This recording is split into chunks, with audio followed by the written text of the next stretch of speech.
All right, so Jodie Emery, I want to tell you how much I appreciate you taking the time out to do this. Thank you. We were just talking about Vancouver. You're from Vancouver. Yeah, West Coast girl, born and raised. Originally, you are from what part of BC? I was born in Kamloops, BC, but I've been living in Vancouver since 2004. Okay, so I've never been out there before. Before I come, I'm definitely going to hit you up and ask you all the spots to check out and see.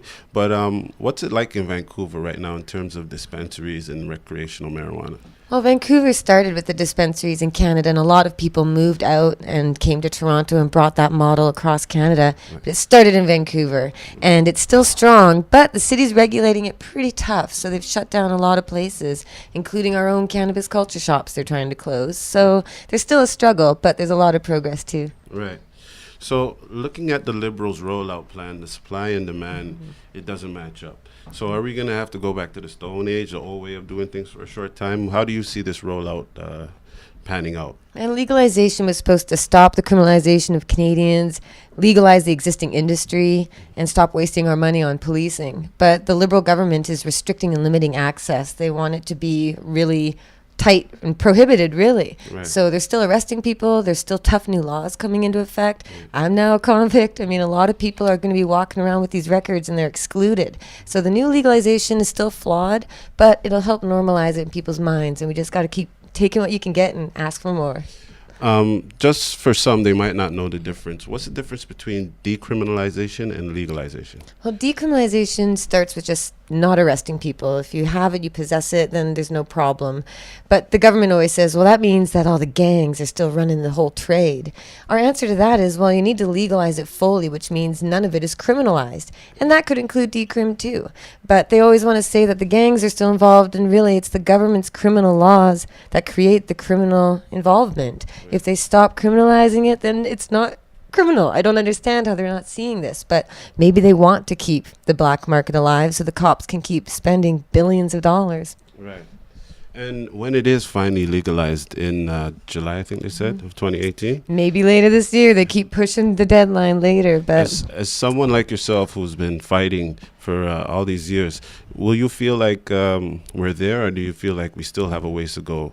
a year ago I was arrested. I've actually went through a really bad experience, and I was really pessimistic, and that's not a way to live. Like, whatever the government's going to do, if you come at it with a positive attitude and just, again, take what you can get and always ask for more. So whatever we can do to try and make more access available and to free people from unjust persecution and discrimination, that's the mission. And it's never really going to be perfect, but you just have to keep hoping that it'll improve. And everyone who's sacrificing and getting arrested and going through this ordeal, I mean, it's validating to see pot is everywhere. Marijuana is all over the news. It's huge, and they can't put that genie back in the bottle. So we've won in many ways, but there's still some serious issues with inequality and disparity and like a total big greed rush taking over the green rush.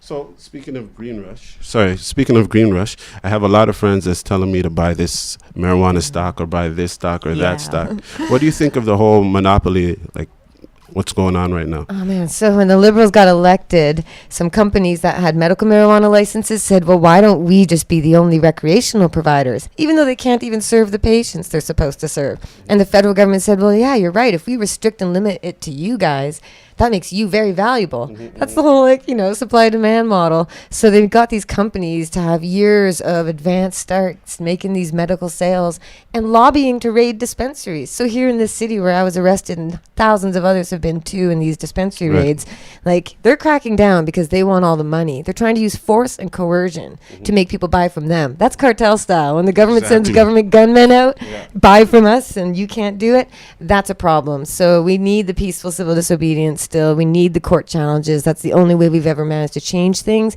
and political action in too. Jump into another topic. When these raids were going down in the city, I saw a lot of concerns around edibles.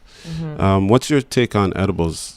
I don't eat them myself. I like to smoke joints, but I know that people rely on them to help them sleep at night, to get off their pharmaceuticals. I mean, the number of people have said that cannabis access saved their life, and particularly edibles for those who don't want to smoke. I mean, it was life-changing to experience that. So the fact that the police wanted to crack down on it and limit it, a lot of dispensaries stopped selling edibles just to try and protect themselves. And it's really sad that the government is forcing people to suffer in order to try and protect themselves from suffering even more. Right.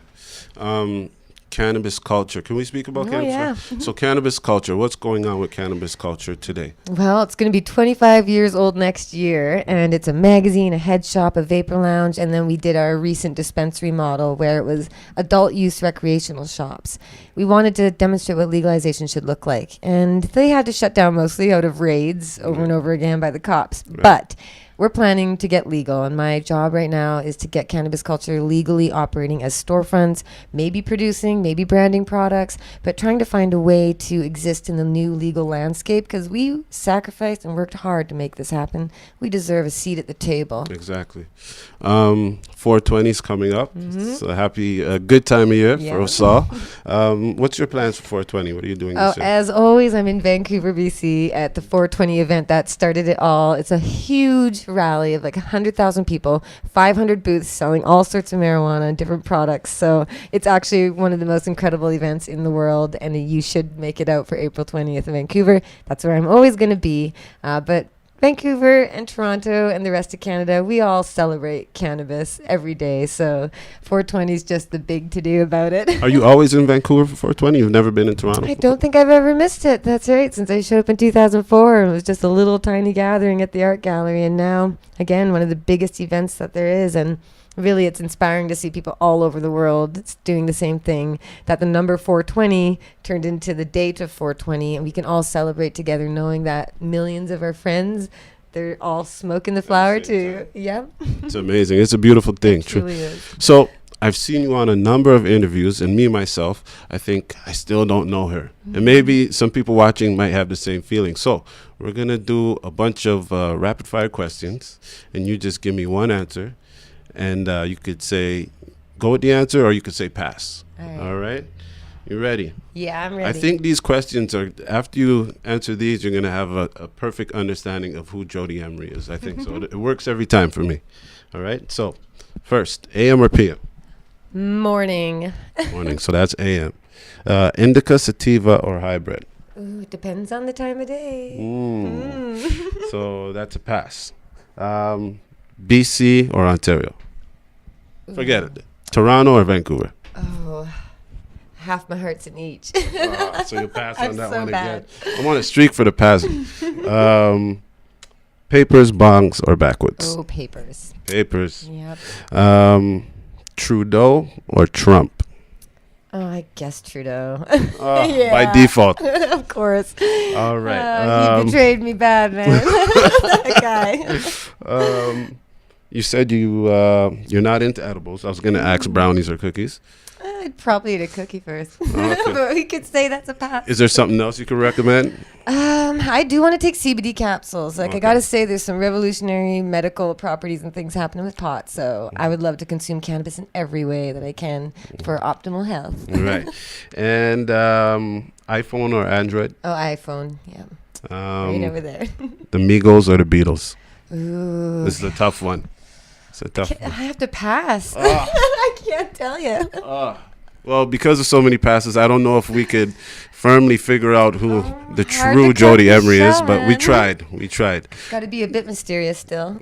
Jodie, I want to thank you once again for doing Thanks this. It so was much, a pleasure speaking with you. Such a pleasure. This has been Checking In with Rez. Until next time.